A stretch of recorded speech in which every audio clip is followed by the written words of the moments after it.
When the rights and the lives of people like me are dismissed as irrelevant and modish because of a lack of awareness, a lack of knowledge, history seems ever more important. It is not that these words, trans, genderqueer, gender fluid, gender neutral, are timeless categories of human being, appearing in the same way all throughout recorded history. It is that, as far as I and many other researchers can see, there have always been people, and categories of people, that have troubled and challenged a strict binary of male and female, man and woman. How are we to fight for what we need now without learning from what has come before?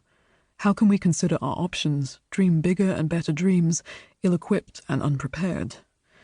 The main argument used against people like me, people who are beyond binaries, is that we cannot, should not, never have existed. Just two examples, initially found by accident during my musicological research, begin to show that ideas of a third or other gender are not merely a modern invention. Despite the importance of the Byzantine Empire in the development of European culture, particularly in matters of religion, it is not given much of a look-in most British schools. I learnt about the Greeks, the Romans, and the Egyptians, but it was only when I became serious about music history and early music that I encountered the long history of Byzantium. Of immediate interest was the prevalence and importance of eunuchs in Byzantine rule and general society. To many of us, the word eunuch conjures up an Orientalist fantasy image of a lisping, scheming creature guarding a harem. The truth is so much wider and more interesting than that stereotype allows.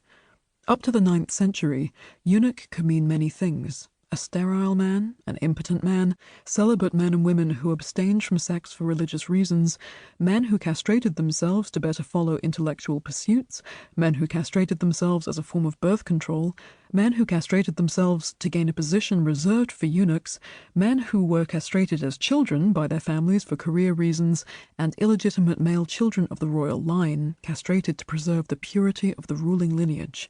Throughout the Byzantine Empire, eunuchs existed in a gender category other than that of men or women, and were found in all kinds of roles. Eunuchs were generals, soldiers, political advisors, bishops, members of the royal court, musicians, entertainers, secretaries, monks, priests, barbers, and doctors. Some believed that eunuchs found it unnaturally easy to be chaste, others that all eunuchs were unnaturally lascivious. Eunuchs were seen as fundamentally virtuous and also fundamentally prone to moral weaknesses. The category contained multitudes. For around 1,000 years, the other gender category of the eunuch waxed and waned throughout the many countries of the Byzantine Empire. The persistence and strength of such a category cannot be dismissed as a fluke or a curiosity. It was partly through the example of the Byzantine eunuchs that our second example was formed. For all that I had read about gendered history and general music history before beginning my undergraduate music degree, I had no concept of the castrati. When our history of opera lecturer first mentioned them, I couldn't believe that such a fundamental part of musical development and musical history could be so easily hidden away. My attention was captured, and after retraining as a singer, I found that the music written for these voices suited mine. A popular revival of early operatic music, particularly that of Handel, has seen an awareness of the castrati grow, but still the embarrassment and confusion over this category remains. Castrati is the plural for the castrated singers whose talents lie at the heart of the development of Western opera. Operated upon just before or around the emergence of puberty, the aim of castration was to preserve a high voice in a modified male body, finely crafted through some of the most rigorous musical training the world has ever seen. Some boys volunteered for the procedure, the majority did not. The changes wrought by castration were not limited to the voice, but created a range of body types that blurred the limits of male and female. The Church, so usually opposed to sexual deviation, was instrumental in the rise and popularity of the castrati. Due to papal rules, no woman could perform on the stages of Rome. Castrati played the female roles.